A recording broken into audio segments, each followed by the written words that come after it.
부처님께서 깨달으신 게 연기예요. 연기. 예, 연기. 모든 것은 관계 속에 규정 지어질 뿐이다. 감각이라고 하는 것도 전부 관계다. 좀 어려운 것 같은데 이게 쉽다고. 제가 제 책에서는 뭐라고 썼냐면 개새끼라는 표현을 썼어요. 개새끼는 실제냐? 에 대한 얘기를 했다고. 굉장히 재밌는 얘기예요. 욕을 하는 게 아니에요. 봐봐. 이건 너무너무 창의적이지 않아? 사람은 개를 얘기하면 제가 개라는 발음을 할 때 이 세 발음을 동시에 할 수는 없습니다. 사람이. 동시에 할 수는 없어. 개를 말하고 새를 말하고 끼를 말하는 거야. 개를 말하는 게 현재, 새를 말하면 이거는 과거가 되고 이게 현재가 돼요. 그 다음에 끼를 말하면 이거는 또 과거가 되고 이거는 현재가 돼요. 그러면 내 머릿속에 과거 두 글자하고 현재 한 단어를 결합해서 개새끼라는 게 완성이 되는 거예요. 그리고 나서 저 사람이 욕을 한다는 판단이 성립돼. 욕일 수도 있고 욕이 아닐 수도 있어요. 저거는. 그런데 분위기를 딱 판단해가지고 저건 지금 욕을 하고 있어. 아니면 저거는 강아지를 얘기하고 있어. 그건 우리가 판단해야 되는 거야. 안 그러면 그냥 재밌게 설명을 해주려고 하는가 봐. 악의적 의도가 없어. 지금. 그런데 이제 듣고 판단하는 PD분이 이거는 방송에 좀 문제가 있는 것 같다. 이러면 또 자르겠지. 이런 걸 안 자르게 하려면 분위기가 좋아야 돼. 분위기가. 아니 근데 욕을 하려고 하는 게 아니에요. 이거는 과거 현재들을 연결해서 어떠한 것들을 판단. 그러니까 이게 관계성이라는 거예요. 지금. 이 관계성들에 의해서 단어가 만들어지는 거고 이거는 현실적으로 세 개가 동시에 뚝 오는 게 아니요. 하나가 오는 걸 가지고 우리가 관계성을 해서 개새끼라는 단어를 먼저 하나를 만들어내고 그 다음에 그것이 분위기를 봐서 이것은 나를 지칭하는 욕인가? 안 그러면 이거는 진짜 강아지를 얘기하는 건가? 안 그러면 이거는 설명을 위한 수단인가?에 대한 판단을 하는 거죠. 여러분들은 지금 설명을 쉽게 하기 위한 수단이라고 생각하기 때문에 화를 안 내는 거죠. 네. 그렇죠? 네. 분위기가 좀 찝쭈그리한데? 현재는 뭐만 있어요? 현재는 만약에 내가 끼를 발음했으면 끼만 있는 거지. 그래서 현재만 얘기하면 실제로 이것들은 전부 분절을 해서 끊어져 버리는 거예요. 그러니까 번뇌라고 할 만한 게 없지. 모든 것은 이렇게 이런 관계의 구성이 하나가 있고 현재에서 우리가 맞춰보는 관계의 구성이 또 하나가 있는 거예요. 그러니까 욕인가 강아지인가 아니면 설명인가에 대한 판단. 그게 다 연기관계라는 거예요. 그러니까 모든 것은 그런 관계성 속에서 재규정되는 거지 의미부여가 되는 거지 실제로 어떤 실체가 딱 중요한 것 존재하는 것은 아니야. 어렵지. 응. 북두칠성 봐봐. 북두칠성. 내가 북두칠성이 있어. 북두칠성 아시죠? 국자가 언뜻 보기에는 북극성이 지구 기울기하고 같아요. 같은 거의 비슷한 축선에 있어. 그래서 북반구에서는 북극성은 움직이지 않아. 남반구에서는 남극성이 움직이지 않아. 근데 우리는 북반구 쪽에 있으니까 남극성을 볼 일이 없어요. 남반구에 사는 사람이 아니니까. 그러니까 우리는 북극성 중심이야. 그래서 중국에서 늘상 뭐라고 나오냐면 북극성은 황제와 같다. 임금이기 때문에 북극성은 안 움직이고 모든 주변에 있는 다른 별들이 움직인다. 그건 신하들이라고 하는 거예요. 이해가 되죠? 그런데 북극성을 중심으로 북두칠성이 있어. 북두칠성 이건 작은 곰자리, 북극성은 큰 곰자리에 있어. 이게 북극성을 중심으로 이렇게 돌아요. 그래서 그거를 만드는 게 사실은 유판이에요. 유판. 네, 그렇게 해서 북극성이 네 개를 붙인 거야. 가운데 북극성 하나를 놓고 북두칠성 4개를 붙이는 거예요. 그게 유목민들은 길을 찾을 때 북두칠성을 보고 길을 찾기 때문에 그래요. 그래서 유판을 왜 놀이를 만들었느냐? 저거를 유목문화에서는 길을 못 찾으면 엉뚱한 데로 가요. 초지에서는. 이렇게 농경문화나 이런 데서는 북밖에 살고 그 다음에 우리가 산이 많은 데서는 산을 통해서 지형지물을 보고 길을 찾아요.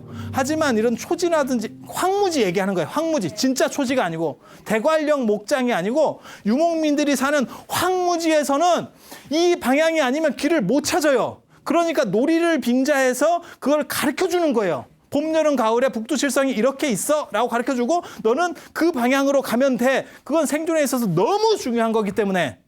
그렇게 가르쳐 주는 게 유판이에요. 그래서 유판은 선사시대 쉽게 말해서 암각화유적에서 나와요. 가장 오래된 이 북두칠성이 언뜻 보기에는 이렇게 우리가 국자형으로 생겼다고 생각하지만 실제로는 다 지구에서 볼 때 다 제각각으로 떨어져 있는 별들이에요.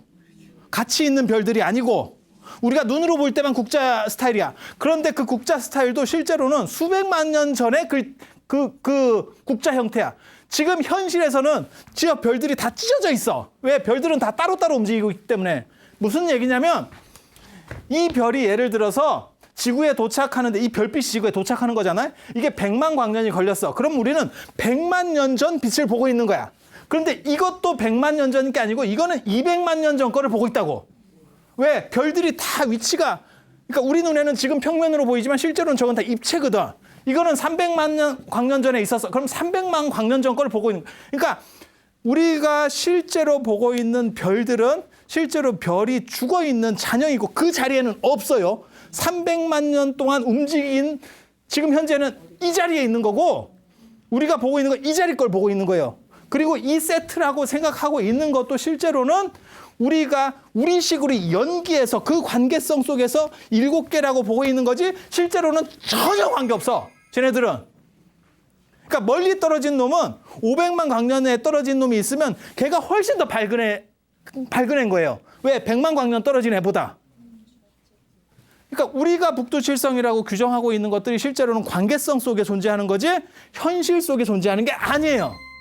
그러니까 인간이 느끼고 생각하는 모든 것들은 실제로 관계성에 있는 거지 어떤 실체가 존재하지 않는다. 그게 연기설이에요. 오래간만에 철학적인 얘기를 한다. 그리고 여기서 공 얘기를 하면 그렇기 때문에 그것은 단 한 번도 실제로는 이 모양이었던 적이 없었던 거야. 그렇게 고정된 실체가 없는 것을 공이라 그래요. 공이라 그래요. 그리고 모든 것은 관계적 의미를 투사하고 있다라고 하는 걸 연기설이라고 그래요. 그래서 본질적으로 보면 공이고 현상적으로 보면 연기예요. 그리고 그것을 내가 체득을 하면 그게 중도예요. 중도라는 건 적절성이라고 하는 거예요. 적절성. 자, 지금 여기 스튜디오가 어떤 분은 에어컨이 좀 센 분도 있고 어떤 분은 약한 분도 있고 어떤 분은 지금 화병인 분도 있고 어떤 분은 갱년기인 분도 있고 다 달라요. 다 달라. 모든 사람에게 맞출 수는 없어. 에어컨이 각각의 에어컨이 아닌 이상은 전부 맞출 수는 없어. 맞죠? 맞죠? 그런데 거기서 나에게 딱 맞는 사람도 있을 거야. 지금 이 온도가 나에게 딱 그게 적절성이에요. 그러면 그렇게 딱 맞는 사람은 지금 중도적으로 맞춰 있기 때문에 어떤 일이 벌어져요? 아무 문제가 없어요. 기온이라는 게 내 머릿속에 존재하지 않아. 그런데 만약에 내가 춥거나 덥거나 지금 하면 나는 자꾸 그걸 신경 쓰고 있는 거야. 그건 중도가 아닌 거예요. 그래서 제가 중도를 비유할 때 그런 얘기를 많이 해요. 중도라고 하는 것은 건강한다라고 하는 개념하고 같다. 건강이라고 하는 것은 내 몸이 존재하는지에 대해서 잊어버리고 있으면 건강한 거예요. 다리가 아파. 뭐가 어때? 라고 하면 건강하지 않은 거예요. 여러분이 진짜 편하면 지금 존재하는지 자체에 대해서 내 몸이 존재한다는 걸 잊어버려요. 만약에 지금 다리도 아프고 뭐 속에서 지금 요실금도 있고 뭐 저쩌고 이러고 있으면 뭔가 문제가 있는 거예요. 지금 앉아있는 자리에서도 그건 중도가 이루어지지 않은 거예요. 그러니까 중도가 이루어지면 그 부분에 대해서는 집착이 없어져요. 집착이 없어지면 행복하고 자유로워지는 거예요. 부처님께서 깨달으신 게 사실은 그거예요. 그거. 뭔가 생각이 있으면 과감하게 해봐. 이 중도, 그러니까 봐봐. 지금 연기라고 하는 건 관계성, 그 다음에 공이라고 하는 거는, 그러니까 이건 현상을 얘기하는 거예요.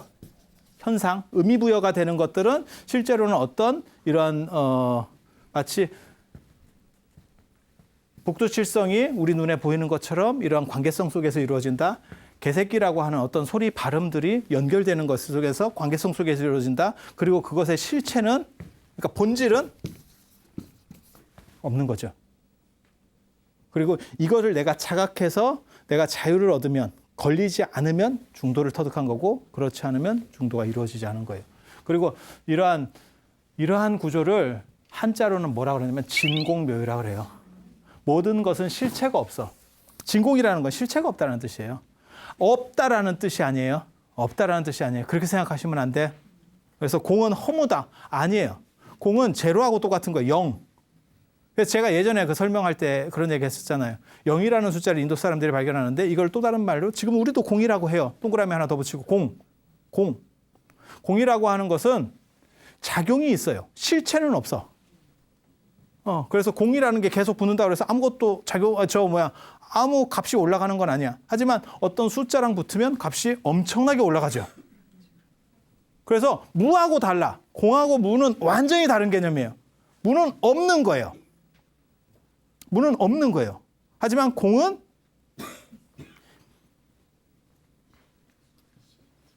실체가 없지 현상은 존재하는 거예요. 마치 꿈을 꾸는 사람에게 꿈은 공과 같은 거예요. 실체는 없지만 내가 느끼는 건 있어요. 이해가 됩니까? 네. 꿈을 깬 사람한테 그거는 없는 거예요. 하지만 꿈을 꾸는 사람한테 그건 있는 겁니다. 있는 겁니다. 연기라는 것도 마찬가지예요. 깨달은 사람에게 연기는 없는 겁니다. 하지만 깨닫지 못한 사람에게 연기는 존재하는 겁니다. 현상은 존재하는 겁니다. 그래서 이 세상은 진짜 공인데 묘하게 실존한다라고 얘기하는 거예요. 마치 꿈처럼. 그리고 이것을 자각하고 이 원리를 아는 중도적인 사람은 이것으로부터 벗어난다. 이 밖으로 벗어나는 게 아니에요. 안에 있으면서 벗어나 있다. 자유롭다. 라고 얘기하는 거고, 저것을 모르는 사람은 언제나 휩쓸린다. 이렇게 되는 거예요. 이거는 진짜 철학적으로 얘기하면 코페르니쿠스적 전해처럼 발상의 전환인 거예요. 어떻게 저런 생각을 했을지 몰라요. 대단한 거예요. 이거 진짜 대단한 거예요.